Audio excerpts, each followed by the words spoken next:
Ассаламу алейкум, және бір мәрте отау ішінде көрісіп тұрғанымыздан қуаныштымыз. Бүгінгі біздердің подкастымыз Ашкөл бойындағы этно ауылда суретке алынбақта һәм ұсындай ажайып қара үйді мейман сыпатында біздерге һәмде көркемдік сүрде жәрдем берген этно ауыл администрациясына өзіміздің minnетдаршылығымызды білдіреміз. Әлбетте, бүгінгі мейманымызбенен жылдар давамында адамлар сөйлесуді, сәубетлесуді қалеген болса әжеп емес. Себебі халық таныған, ел таныған бір ажайып инсан, халқымыздың, Өзбекстанның байрағын, мемлекеттің бір ар намысын халықаралық майданларда, үлкен спорт майданларында қорғаған хақиқи елдің пидайы перзенті, 5 мәрте Muay Thai бойынша жаһан чемпионы, Қарақалпақстан Республикасы спорт министрі Еркінбай Құтыбаев бүгін біздің отауымызға мейман болып келді. Еркінбайға, Қарақалпақ этно ауылына, мынандай біздің ажайып қара үйімізге қош келіпсіз, сапа келіпсіз. Рахмет, жүдә бір жақсы жер өзім көріп, қуанып отырман. Сондай бір этно ауылдың Ашкөл көлінің жағында болғанына мен қатты қуаныштыман. Бұрын бүйірлер тастандық жерлер еді. Құр шомыл келетін еді, қазір көрсек бір расын айту керек, бір қуанатын жер болыпты. Су, қари, міне құм дегендей. Жүдә бір жақсы жер жайласқан екен, қатты қуаныштыман. Көңіл қошыңыз қалай? Мәселен, жақсы, бір расын айтайын, бір басқа оймен келдім.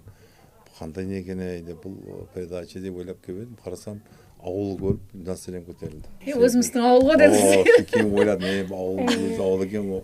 Содан кейін қар үйлерді көріп, мәселен көтерілді. Және қалада ауылды көрген басқаша да бәрібір. Қаланың ішінде жүргенменен біздер азанда жұмысқа кетеміз. Ешбір мынандай неге шеткеде шықпайды екенбіз. Аз бір жерді көріп, расын айтайын, жастық кезде сөзді көп жүретін едік, бірақ бұл жерде құр құмлық, су, ашықлығы еш сәт жоқ еді. Құры күнменен астынан топырақ. Пайызы болмағанда. Азыр енді қарасаң, аз соны естіліп, өзім отырып ойланып, бір заман тез өзгерген, заманның жаңалануы, заманның рожалануы, алдыға ілгерілеуі жүдә үлкен барады. Себебі бұл жерлерде бұндай болады, ешкім ойлаған жоқ. Қазір қарасаң, халықтың демалатын жерлерінен бірінші ауылы президентке рахмет, мүмкін жаратып, тәдбіркарларға осындай неде жаратып берген үлкен жетістік деп ойлаймын. Бірақ бұлам біздердің жастарымыздың халықтың өсуіне, халықтың алға ілгерілеуіне, әмде не қылдаймыз, өзінің өмірін созуда бұл жақсы. Динара Еркінбай аға енді жаслығынан бастап үлкен қалаларда жүрген жігіт, бүткіл дүнияның мінемен деген қалалары. Үйренді. Киевте оқыған, бір уақытлары сол Киевтің командаларында шыққан, Таиландты мінемен деген Muay Thai'дың отаны болған таиландыларды жеңген, жаһанге әпсана болған қаһарман. Мінекей бүгін сондай пікірлер айтып отырыпты. Турасын айтсам, мен де толқынланып жатырмын. Хәме хәуес ететұғын, хәме сіздің кімлік екеніңізді, кеуіліңіз қандай адам екенлігін білуге асығады да. Сол 1999 жылы сізбенен сәубет өткеріп, сақыңызды көрсетіп алған едім. Сол уақытта сіз Muay Thai бойынша 4-ші мәрте чемпион болып келген едіңіз. Өзбекстанға 5-ші чемпионлықтың қарсаңында еді. Онан кейін аз ғана уақыт өткеннен кейін 5-ші мәртебе чемпион болдыңыз. Сол уақытта сіз осы ел үшін Өзбекстанның гимнін, елдің байрағын бір жұқары шоққыларға алып шығу, бұл сіздің үлкен арзуыңыз екенлігін айтқан едіңіз. Әмме спортсменнің несі, пьедесталда тұрғанда, сенің үшін әмме бір гимнді ойнап не алғанда адамға бір қаттығы не болады. Сонда сол гимнсі ойнаған уақытта қатты бір не қылып, адам өзін жұқары бір не чувствовалады, адам өзін сезеді. Сол дәрежелерде не алғанбыз жаһан реңктерінде.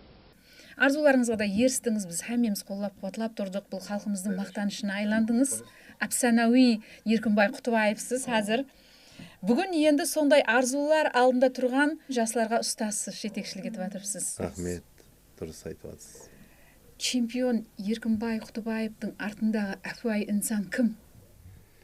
Енді рас айту керек, бір жасымызда көп ойлайтын едік, көшеге шығып футбол ойнасақ, енді қуанатын едік. Кейін мектепті, одан кейін рас айтып жоғары оқуға әрекет қылдық, оқимыз деп. Одан кейін бір жұмыс істейміз дедік. Одан кейін бір рас айту керек, бір жақсы бір инженер, строитель боламан деген бір арманлар бар еді. Енді бір уақыттың өтуімен қарасақ, бұл дүние сондай жаратылған. Адам көп қиналған сайын, сол өзің сол жеңіп шығама қиналған деп өзіңде арман ұмытар екенсіз. Сол дүниядағы бара тұрған бағысыңды сол жақсылау кетуге әрекет қылады екенсіз да. Біз сол оқимын дедік, міне оқыдық, университетке барып, сол жаққа оқуға түстік, Киевке. Сол жақта оқып жүріп, мен спортпен шұғылдандым. Сол спортта өзім еш ойламар едім, мен жаһан чемпион боламын деп. Просто мен өзімді қорғайтын бір спортпен шұғылданамын деп боксқа барып едім. Боксқа барып, сол жерде сол жақсы нәтиже көрсетіп, кейін кикбокстан жақсы нәтиже көрсеттім, кейін тай бокстан сөйтіп, соның арасында мен өздеріміздің жерлестерімізбен отырып сөйлескенде айтты, сіз құр азанлы кештен дұрыс, бұның минеті бар спортта, азанлы кеш тұрып қаласаң, сен жаһан чемпионы болмасаң не керегі бар саған, бұл спорттың деген маған алдыма сауал қойды. Мен кейін ойландым, рас санам, я жаһан чемпионы болса, құр азанда ерте тұрып жүгіресең, тренировка hamma vaqtda істесең, кейін айттым, яқ, онда мен алдыма қойдым, мен жаһан чемпион боламын дедім. Енді балалар бұрылар енді көбірек көшеде жүретін болса, сол уақытта сондай еді. Обязательно суббота воскресенье шығып, айланатын едік, көшелер неде жүретін едік та, үлкен нелерде айланып. Одан кейін жаңағыда алдыма задача қойғаннан кейін вообще шыға алмай қалдым. Еш жаққа, себебі даярлану керек, морально даярлану керек, оған hamma тәрбиені білу керек, оны оқу керек, соны тренировкасын істеу керек, жарысқа бару керек, көп сон нелер болып кетті, оқуға бару керек, оқудың нелері көп, өзінің машақаты бар. Қолдасын не айтайын деп отырғаным, сон нелерге ерісудің алдында өткен көп қиыншылықтар бар. Соған бәрін өту керек. Мақсатқа жету үшін hamma затты қиыншылықтан өту керек болды. Hammasini өттік. Жаңағы жоқшылықтан ауқат несінен жатақ нелерінен көп жарысаға бару керек, финанс тауыдан барлығын өтіп, соған бәрін өткеннен кейін расын айту керек, бір жағынан бір Аллах жәрдем берді маған, мен сол Европа чемпионы болдым. Европа чемпион болғанда hamması расын айтайын тіреліп қуанысты, бірақ ата-анам айтсам, ата-анам түсінбеді, не ол Европа деген. Сол уақытларда түсінетін емеспін, біздер елі артқа батырғанбыз. Ата-анам соны түсінбеді. Кейін жаһан чемпионы болдым дедім, онан түсінбеді ата-ана. Бірақ бұның барлығында расын айту керек, міне кішкентай медаль болғанмен, көп спортсмен түсінеді, бір медаль болғанмен, сол медальдің минеті көп ішінде. Сол минетін істеген спортшы ғана бір затқа еріс алады. Расын айту керек, тауға мен ұшына мінемен деген таудың басынан аңсады ғой. Мен бар ең жоғары мінгенде қатты қиналасың, мінемен деген ұшы ілінемен деген қатты қиын. Сондай тауға мінгенде болам үлкен жоғарыға мінеген сайын қиыншылық бола береді. Сол уақытта расын айту керек, көп спортсмен психологик сынып кетеді. Көп спортсмендер жаңағыдай шыдай алмайды. Жоқшылыққа, жаңағыдай қиыншылыққа, травма дейміз, травмаларға, тренерлердің онда сізді алдайды. Сіз енді расын айту керек, анеге бара тұрпан деген болсаң, тренер айтып, я ой керек емес саған. Сен болмайды, сен мына жаққа жүр дейді. Ондай тренерлер бар, алжастырады. Соған спортсмен психологик дайын болу керек. Hammasını білу керек. Соны мен жетсем дейтін болсаң, ол уже біліп отыру керек. Тренер ма ол, басқа қиыншылық, соның үшін ананы енді көріп тұрып па, серге жетіп бару керек. Бірақ дұрыс, оған барамын дегенше алдыңыздан көп травмалар болады. О, мен 200 барамын, біздердің қолда травма болды. Одан кейін финанс алмай қаласыз. Енді мен аламын деп тұрған финанс алмай қаласыз. Одан кейін жақылаңақта ауру пайда болады. Какой-то түсінбейтін аурулар пайда болады. Сіз озат жоқ затлардан пайда. Бұл сізге көп тұншық беретін затларда. Одан кейін сіз енді болды аламын деп тұрған уақытта тренер айтады, сен бармайсың деп қалады. Сондай нелер болады. Адам жаңағы спортсменіміз сол нелерден өту керек та, сол қиыншылықтарды алып өту керек, психологик тарапынан дайын болу керек деп ойлаймын. Сіз Меке қатарына 5 мәрте чемпион болғансыз да? Қайсы характер сізді алып барды сол жеңіске? Мен Өзбекстанға келіп өзім чемпион боламын деген тапсырды. Өзіме сондай цел алдыма қойғанмын, мақсат. Сол келіп, сол жаққа келдім. Қарбақсан ояқта чемпион Европа болдым, мира болдым, бірақ бұяқ келген уақытта мен азамат түсінбеушілікте болды. Себебі мен Өзбекстанға келгеннен кейін мен hamması Украиналық спортшысынан дей бердім. Украина емес, паспортым Өзбекстан деп көрсетіп отырмын. Яқ деп еді, бірақ чемпион боламын дедім. Бірақ олар мен жібермеді. Сондай қиыншылықтар болды, бірақ жібермеді. Неше жылдар еді? 96, 97, 98, 99 бәрінде бар еді. Сол 96 жыл сөйтіп мен жаңағы айттым. Алдыма задача қойып барамын дедім, немді мақсатыма жетемін деп. Бірақ көп федерациялар неғымға бермеді. Бірақ уақыттың өтуіменен мен соны кірдім. Термизамға кіріп, мен жаһан чемпионатына бардым. Сөйтіп мен жаһан чемпионы болдым. 2-ші мәрте. 3-ші мәрте болдым. Онам сондай қала берді. Итварам болмады. кейін 4-ші мәрте болдым, ітбара болды. Бір күн президентпен ұшырасып қалдым. Салдыған еш мен адам қолында 5 панақ болады дедім да. Менде 5 панақ болса, мен 4-ті тұрды, біреуін алуым керек дедім. Яғай деді, ал менде бір 5 панақ болса, бір мұш болады дедім. Бір мұш болса дедім, бұл қаттық болады дедім, қаттық деген дедім. 4 панақ алмайды. Кейін айтсаң, алмат тілемен деді. Президент, алмат тілемен 5-ші мәрте чемпион болуыңа деп. Дух көтеріліп, жұмыстан істеп жатырмыз, бірақ жұмыста расын айту керек, көп әрқылы қиыншылық болады, нелеп жатыр. Мен оған қарамадым. Мен осы 2-3 ай қалғанда мен 5-ші жағы чемпионатқа баруым керек болды, президент сөз бердім. Расын айтайын, өзім ішінде бір не болатын еді да, бір не деп айтсам екен, мен бәрібір соны мен таң алдырамын деген алдыма задет сел қойдым да. Елімізде өзбекстандық спортшы, Өзбекстанның дүнияға танытатындай бір мақтанатындай спортшы боламын деп өзіме қойдым да алдыма. Сол зат ішінде ұстап тұратын еді. Сол 5-ші мәрте жаһан чемпионы болғанда сол жіберді ішімнен.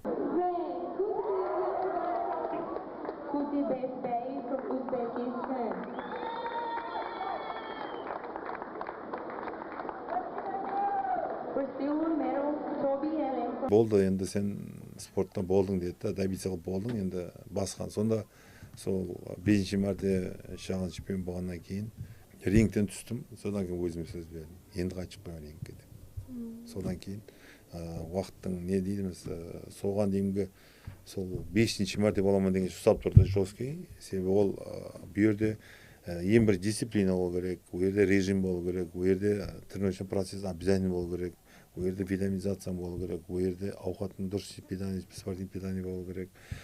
හැම уақытта өзің контроль қылуың керек, өзің нені шығып кетпеу керек. Ол көп нелердің හැммесін ұстап тұр. Содан кейін мен 5-ші мәрте болғаннан кейін астен жібердім. Ішкідегі හැмме неге жібердім да, бірақ кейін жастарымызға дұрыс жол көрсетуге салып өтіп кетті. Бір мақсатқа еріскеннен кейін, ерсемен дегенше жарыңды құтай аласың, бірақ ерісіп болғаннан кейін босық пайда болып қалады да. Спортшыларда бұл басқаша өтсе керек деп ойлаймын. Апай адамлар біздер, мен мәселен өзім сөзатты сеземен да.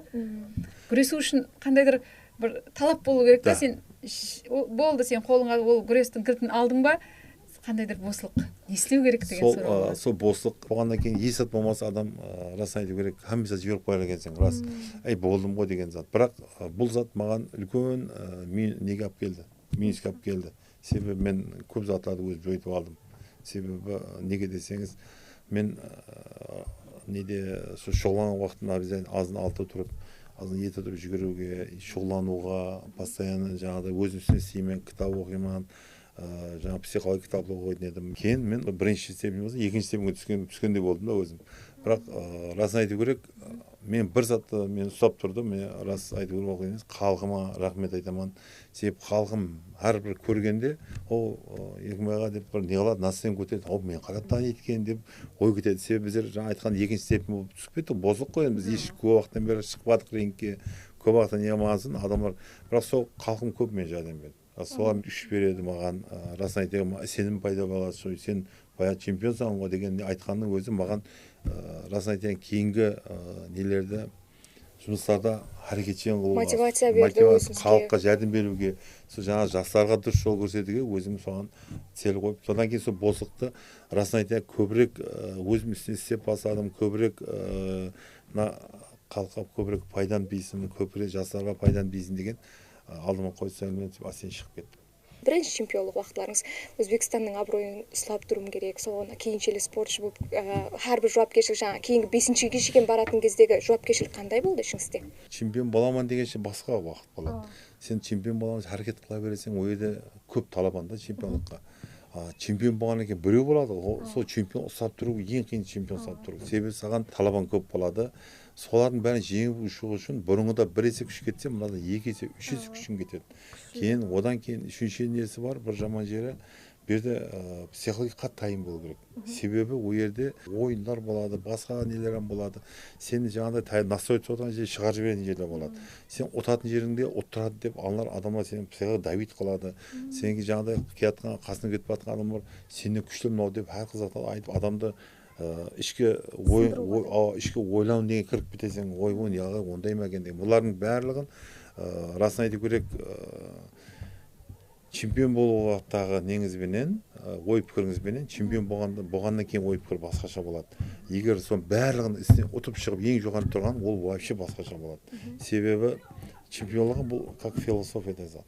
Бұны қарау керек, философ қарау керек. Сен бүгін күшлесең, саған бүгін Құдай беріп қойыпты, Аллах беріп қойыпты, саған дейді, сол адамдар сіз соның үшін чемпион болдым дейсіз. Бірақ бұл зат басқа. Біз процедурды айтамыз да. Егер деп ішке кіріп ішіне қарап қарасаң, бұның бәріне минет. Бұған саған берген минет, саған берген күш қуат, саған берген соны ізетілеп, соны ішіне кіріп барған нең бәрі кіреді. Егер құрдан құры чемпион бола алмайды адам. Қазір мен чемпион хақында айтып отырсыз. Сіз 5 мәрте жаһан чемпионы болғансыз. Адамлар сіздің чемпионлығыңызды көреді. Медальді көреді. Кубокты көреді.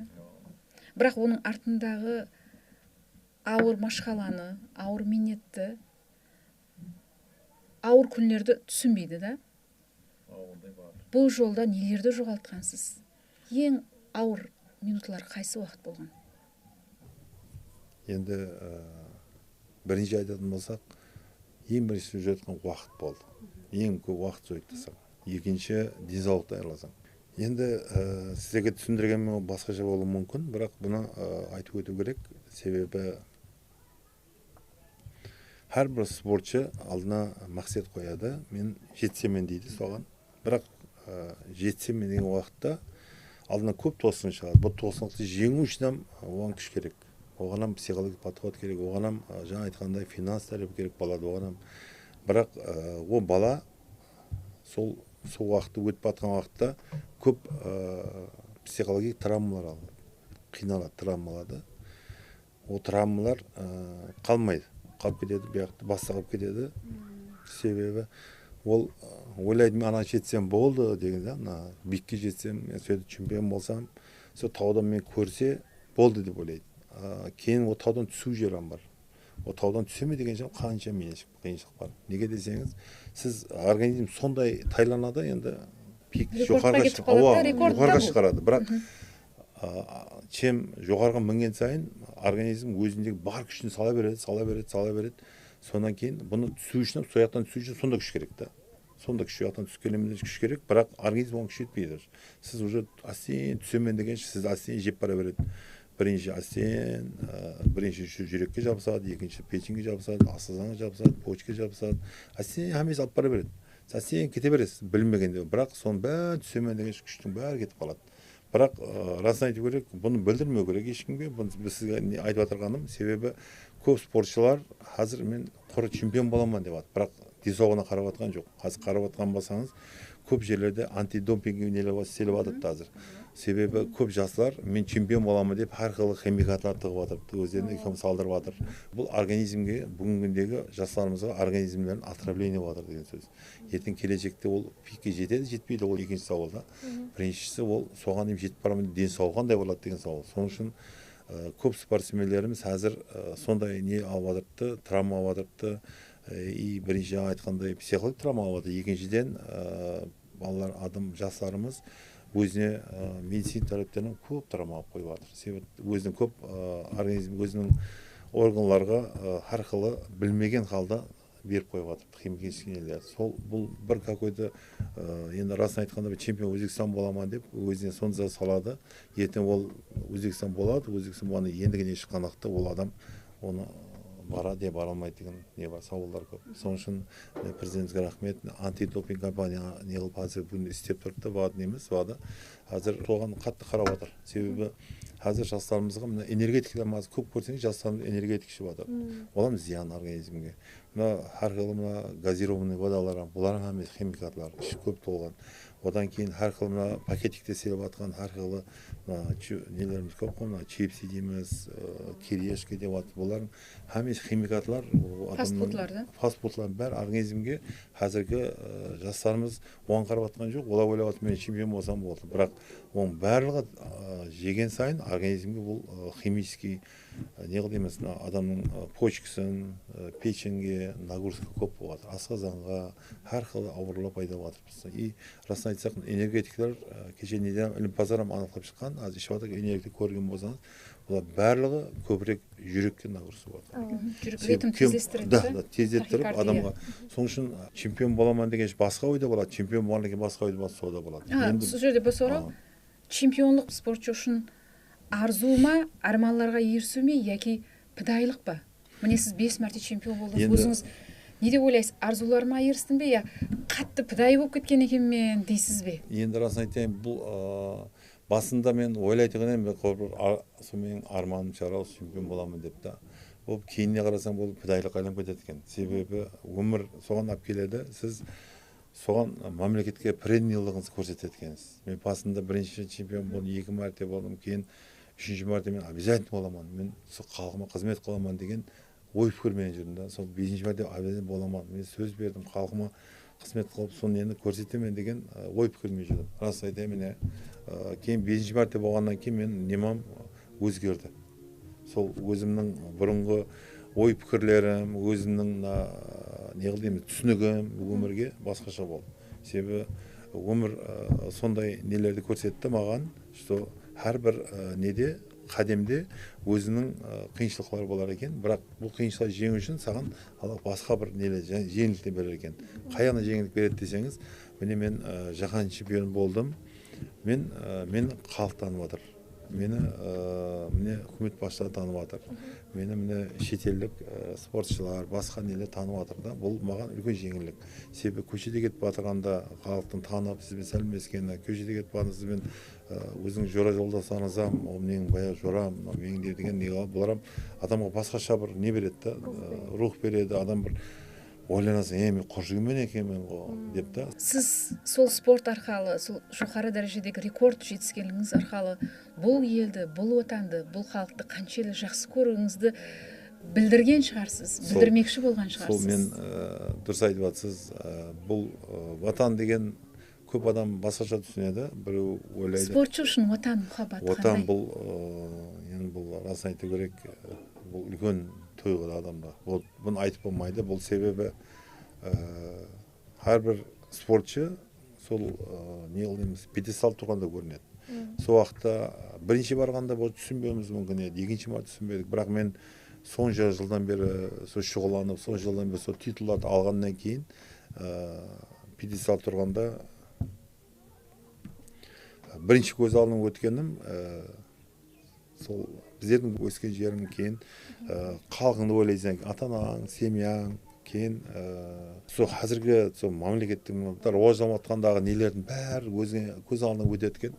Сол 5-ші мәрте тұрғанда мен ойлап тұрып, кейін көз алдыма өтіп жатыр президентіме сөз бергендері, сол ватанға деген не қылдаймыз, өзімнің сол ватан сүйушілігім барлығын, патриотшылығым, еліме қызмет қыламын, елім үшін істеймін деген көп мыналар нелерді ой пікірлер көп өтті. И сол 5-ші мәрте болғанда рингте тұрғанда көз алдыма өткен елегіден есілеймен өтіп жатыр. Әмісі жасықтан бастап үлкейіп институт жұмыс істеді, кейін нелерде мемлекеттік жұмыстарды істегендер барлығы адам өз атына көтерген.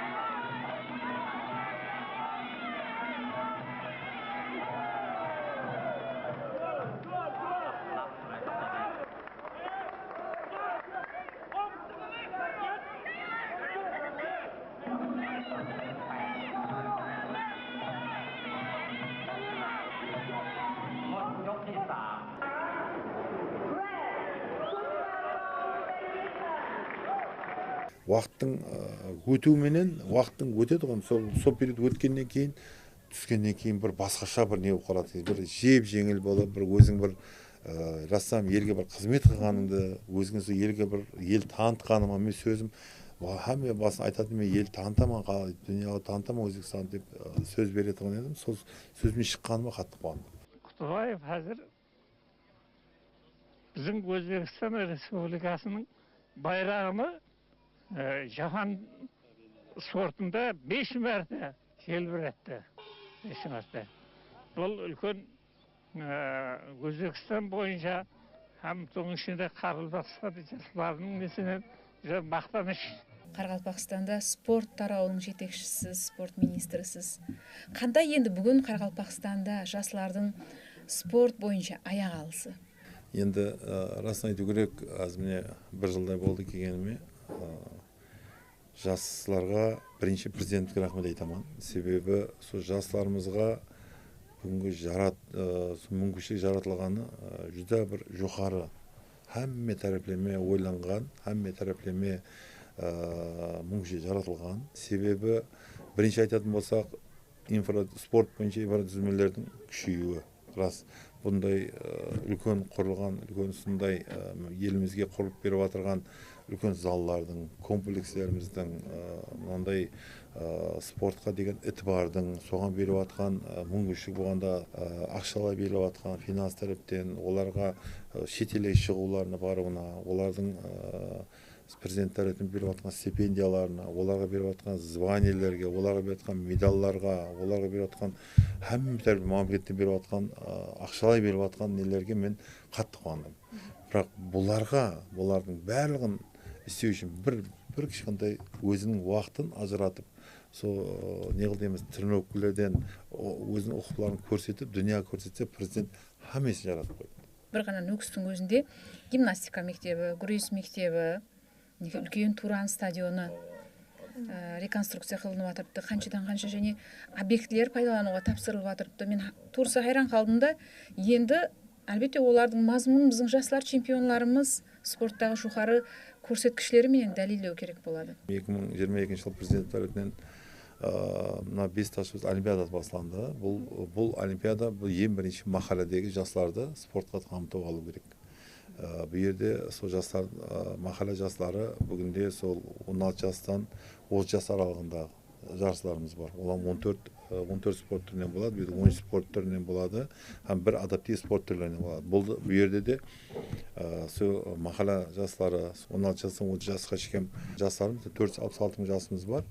Соның ішінде бүгін әзір жастарымызды махалладегі, әрбір махалладегі жастарды сонеге қатынастыру, жаңа 5 ташыбыз қатынастыру, һәм сол ішінде күшлі жастарды Өзбекстанға көлемінде алып барылып жатыр. Бұл бірінші не болса, екінші біздерде спорт сынақлары бар. Спорт сынақлары болады, бұл 7 жастан 17 жасқа шейін, бұл мектеп арасында болады, кейін техникум, протехникум арасында болады, одан кейін университет арасында болады, одан кейін жұмысшылар арасында болады, одан кейін 7 жастан 70 жасқа шейінгі аралығындағы әрбір халықтың сол спорт сынақларынан өтеді.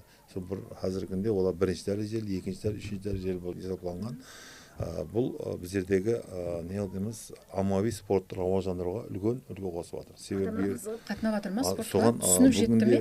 Бүгінгі күнде қазір біз сол спортқа қамтып алуымыз 43% болды. 708-ге жақын халық астен қамтып алынды.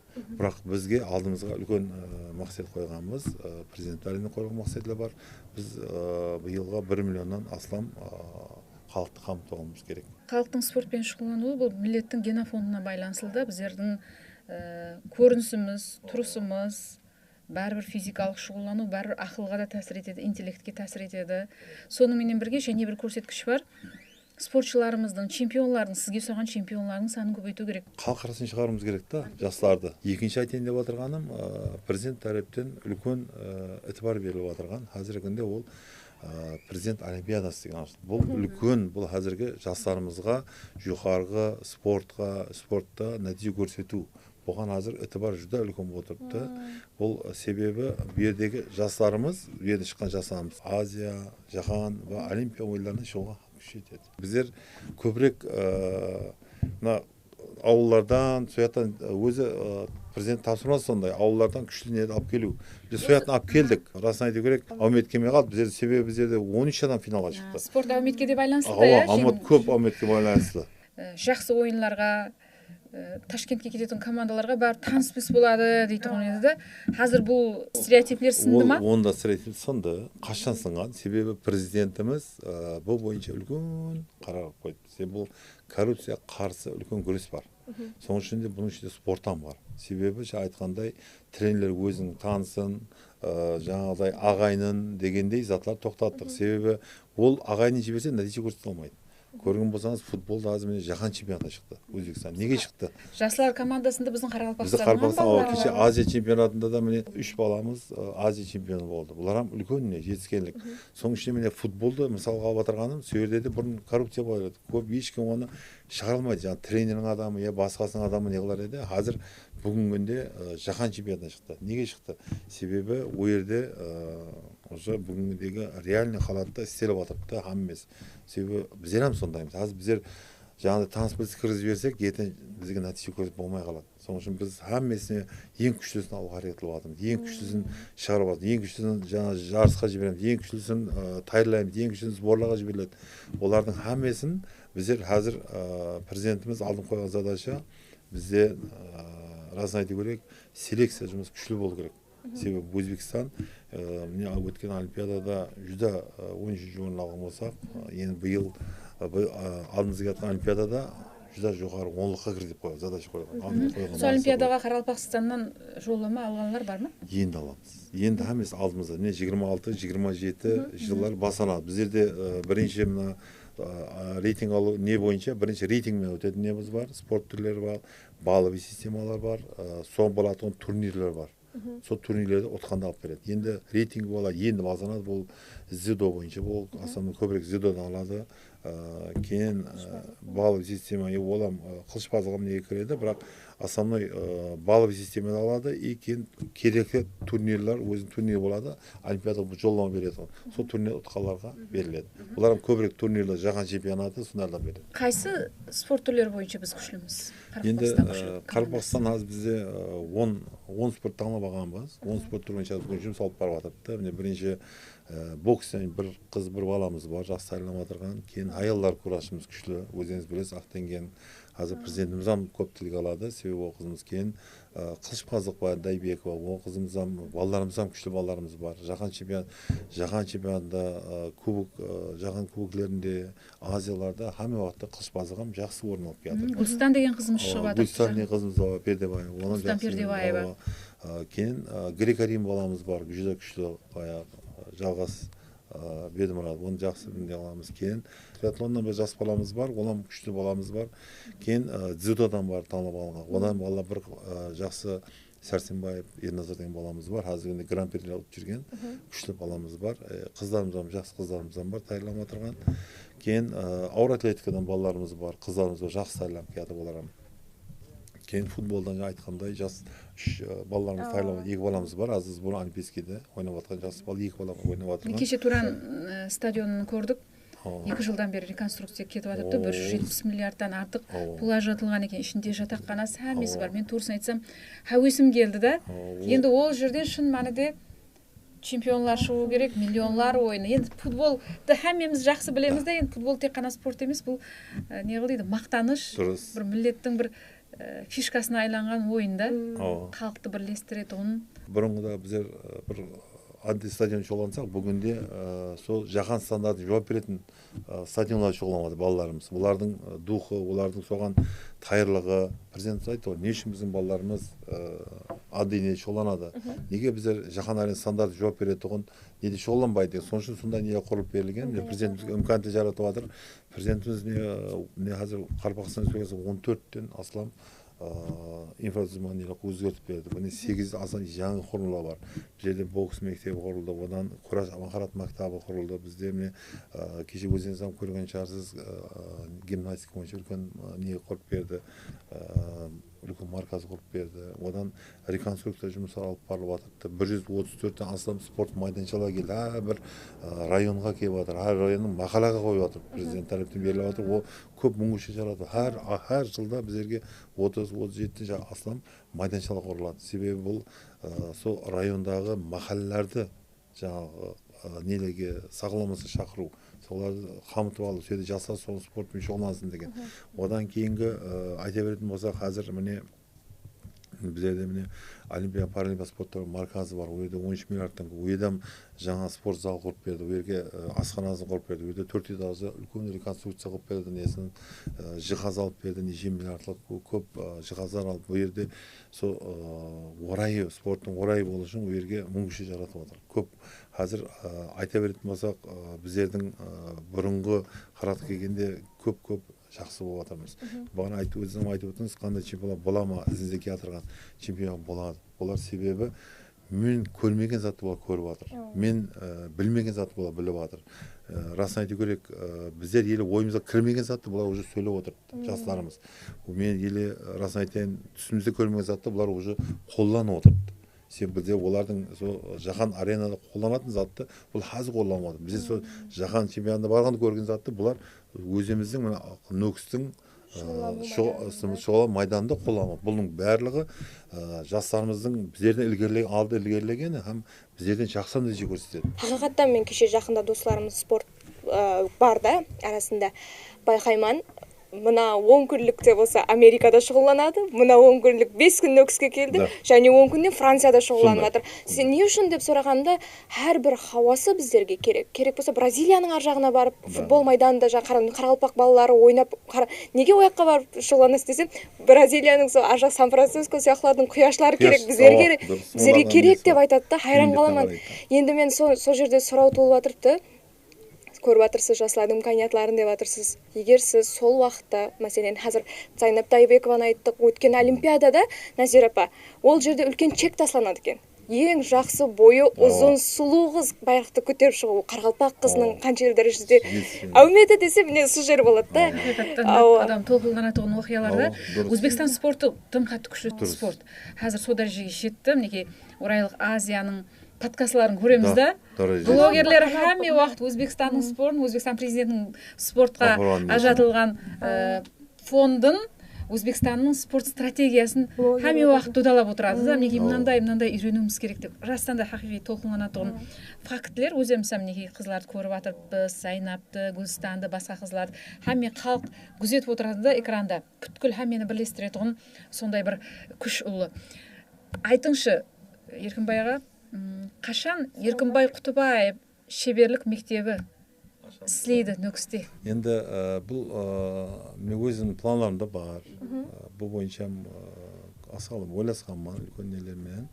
Бірақ қазір бірінші задача отырыпты, осымна бірінші алдын қойған задачамыз, алдын қойған мәселеміз, мақсатымыз президент олимпиадасына өтуіміз керек. Бірінші, екінші Лос-Анджелеста болып өтетін Олимпия ойындарына жастарды тәрбиелеуіміз керек. Одан кейін бұл мәселеге өтеміз деп ойлаймын. Оған дейін пока мен үстінен шұғылдануым керек. Сол вазифа алдын қойғанмын, соны шешіп алуым керек. Жастар күтіп отырыпты. Көптеген адамдардың сұрауы, және бір сұрау, мінекей, сіз алдын Қарақалпақстанға спорт колледжіне келдіңіз, спортпен шұғылдандыңыз, және кеттіңіз. Қазір мінекей министр болып қайттыңыз ауылға. Бұл енді бәрібір отанның сізбенен қатты байланыслы екендігін, іште көрінбейтін тамырлар арқылы байланысқаныңызды білдіреді да. Айтыңшы, қазір менде сол жерде отырып бір сұрау туылды да, сіздің өміріңізге тиесілі фактілерден кейін спорттағы күрес күшлі ме, яки сіз үшін өмірдегі күрес күшлі ме? Өмір күшлі. Қанша елді жеңе алдым деп ойлайсыз? Өмірдегі күрестің жеңісін енді өмірдегі мен бір затты рас айтып өтуім керек. Спортта бір жер аңсат жері қарсыласың алдында тұрады. Сол жеңе аласың. Өмірде қарсыласың білмейсің, қаяқтан келеді. Мына жақтан келе ма? Я сізбен информацион айтқандай информацион келіп қала ма? Я сіз не қылдайды, сіз ойламаған жерден сондай соққы береді, сіз түсінбей қалдыңыз. Бәрібір өмірде қарсылас артта жүреді да. Артта жүреді. Өмір не қылдайды, қарсыласың қасынан жүру мүмкін, білмей қаласың да, қасында жүреді да, білмей жүресің, өзің қате жіберген білмейсің, кетіп қалады. Сол үшін көбірек спорттан емес, өмірден қорғау керек те қарсылас. Расын айтайын, мен бармаған жерін барып келді деп айтады. Соларға дейін істеп қояды, сіз түсінбейсіз. Сіз қамаған затыңызды қаған қояды. Даже керек болса, сомада жүрген өзі сомада қасын жүрген деп айтып береді. Кейін сіз соны барып доказа қылу қатты қиын. Қарасаңыз, ол зат қылынбаған заттар, істелмеген заттар, айтылмаған затыңыз айтқыз қылып қояды. Мына дүние сондай жаратылған.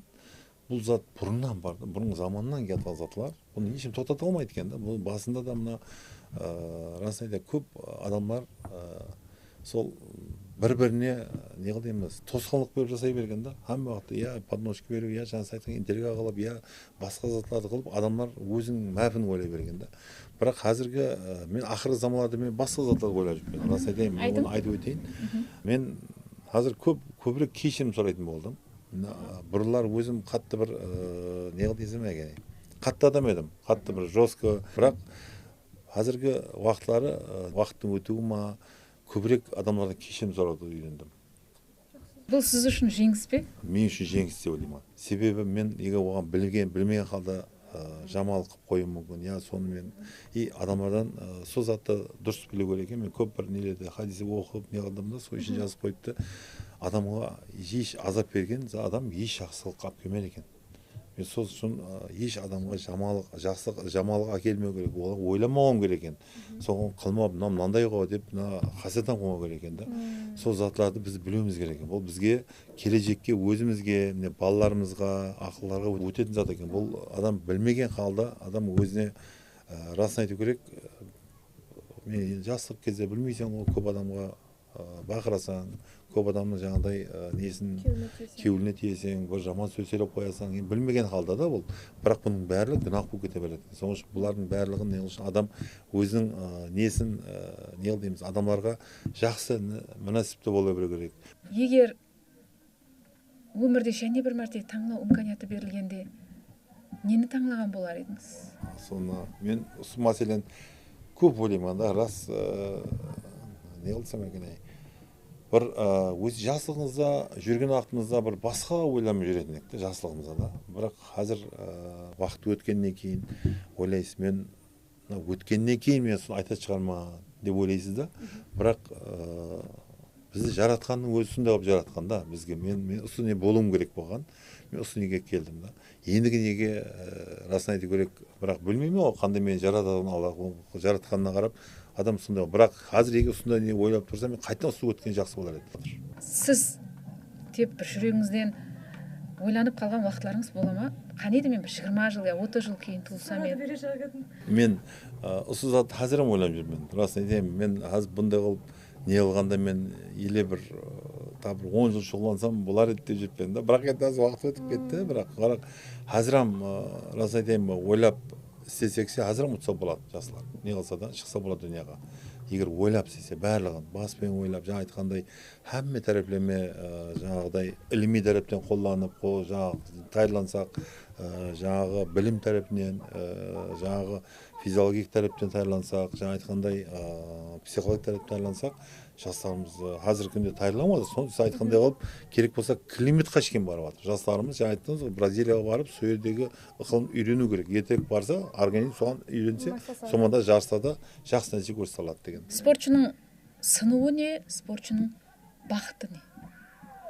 Спортшының сынуы бұл енді расын айту керек, трагический зат болады. Біріншіден, ең бірінші спорт неде сынады? Спортшы семьясы болмаса ол сынады спортшы. Оның қорғайтұғын үй жоқ, оның келіншегі жоқ, расын айту керек, балалар жоқ. Соның үшін спортшы сынып кетеді.